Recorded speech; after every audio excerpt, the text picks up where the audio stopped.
All right, on this Food City Friday, we've got Chef Julie in the kitchen with us today, talking about something I think that a lot of folks, you know, they love to eat them, they love to look at them, but a lot of folks don't know how to fix them, and that's homemade biscuits. Yes, and is there anything that isn't more southern, especially Mountain South, than a biscuit? I love biscuits. So they're one of my favorite food groups. Yes, and there's so much you can do with them. Yes, absolutely. And I wanted to talk about heritage a little bit today, because to me biscuits really ties in to the heritage I have. I was gifted with something very special over the holidays. Okay. This was my grandma's biscuit bowl. Oh, wow.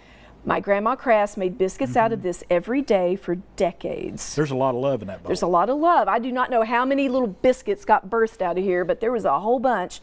And so I was just thrilled to be, and my grandfather made it for her. Yes. He was a carpenter. He was always proud that he and Jesus were both carpenters. And he made that for her. So I've got that now, and it's going to stay in the family. We'll be passing it on. Yes. And when I was a little person, 3 years old, my first biscuit was made on this griddle. And I would make snake biscuits.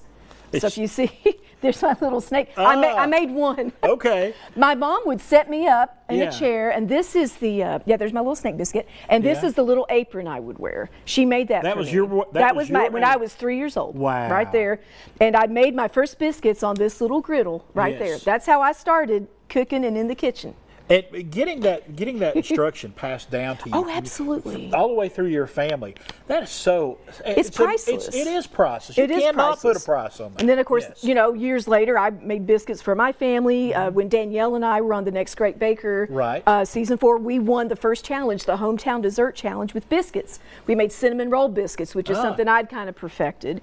And here lately, my Hannah called me up, texted me a recipe that she had tried over this last cold snap that makes a flaky biscuit. Okay. And so to me, it's just all full circle, that heritage is something that you don't just have passed to you, you steward it, you build on it, and pass it on. Absolutely. And that's what all of this represents today. So we're going to make Hannah's recipe for biscuits, where we're going to start with 2 cups of flour. I like to use, I'm not usually one on brands, it doesn't matter as much, but this has a really low protein content.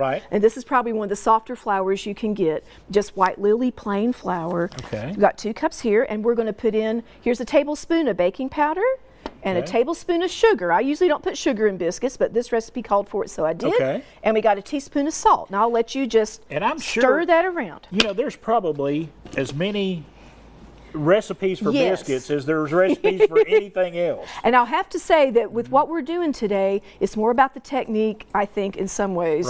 Which, as we get in later on, we'll show you what I mean by that. But once you have that whisked together, and that's super simple. And I'm going to tell you something, my grandmother and my mother too had one of those sifters. Yes. You know, the metal colander sifters, and I remember those to this day. Yeah, absolutely. And a whisk does just as well, I've discovered, so I don't use a sifter unless I'm making angel food cake. I just talk about my your heritage, that's there. right. Now, the one trick with this one, it does use butter, and you want your butter frozen. I've chosen this beautiful Irish butter. Okay, which is really, really great. And it's actually a higher fat content. Can you believe butter can have more fat, some butters than others? Is that possible? But it is. Yes. And it's kind of more yellow, if you notice. So when I'm shredding my butter, I actually like to just go ahead and toss it in the flour so it's not so sticky on my fingers. And then you shred it.